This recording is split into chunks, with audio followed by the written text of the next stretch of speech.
حضرت خالد بن ولید رضی اللہ عنہ فرماتے ہیں کہ مسلمان کا قتل کسی صورت جائز نہیں۔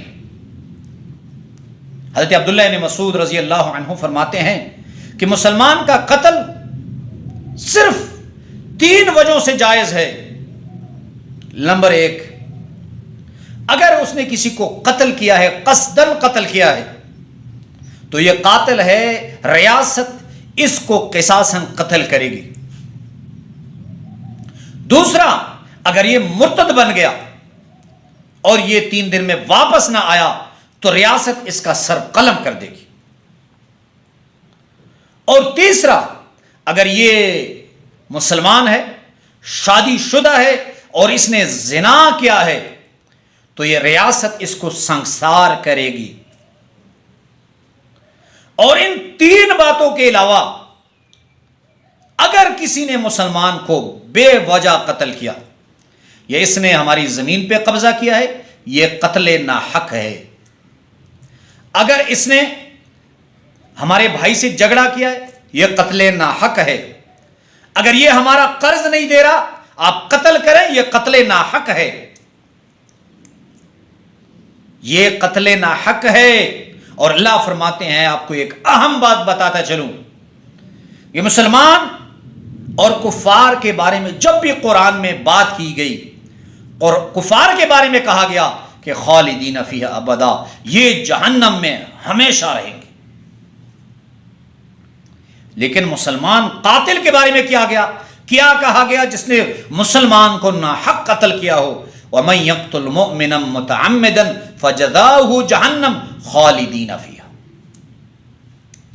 کہ جو مسلمان کو ناحق قتل کرے یہ ہمیشہ جہنم میں رہے گا۔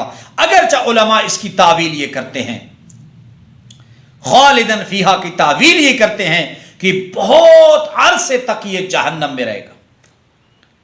اب جو مقتول ہو اس کے متعلق تو ڈاکٹر عبدالحی صاحب رحمۃ اللہ علیہ اپنی کتاب احکام میت میں لکھتے ہیں، اگر مسلمان کو ناحق قتل کر دیا گیا تو یہ سب سے افضل شہید ہے، اور جس شخص نے ناحق قتل کیا وہ بہت عرصے تک سخت سزا میں جہنم میں رہے گا۔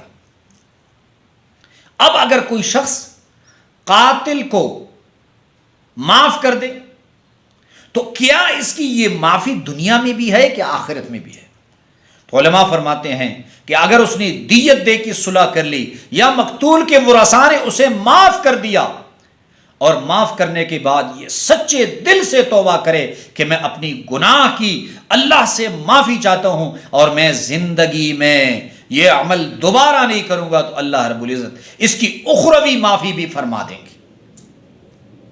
اور یہ بات یاد رکھے، اگر آپ نے کسی سے صلح کی اور صلح کرنے کے بعد قتل کیا تو آپ کو وہی سزا دی جائے گی جو ایک قاتل کو دی جاتی ہے۔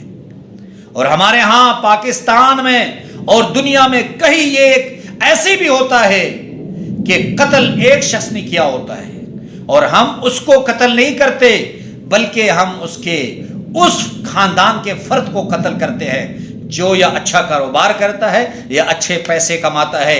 یاد رکھے، اگر آپ کا قاتل کوئی اور ہے اور آپ نے قتل کسی اور فرد کو کیا تو آپ بھی قتل کی اس جرم میں شریک بن گئے، آپ بھی قاتل بن گئے، آپ کو بھی قصاصاً قتل کیا جائے گا۔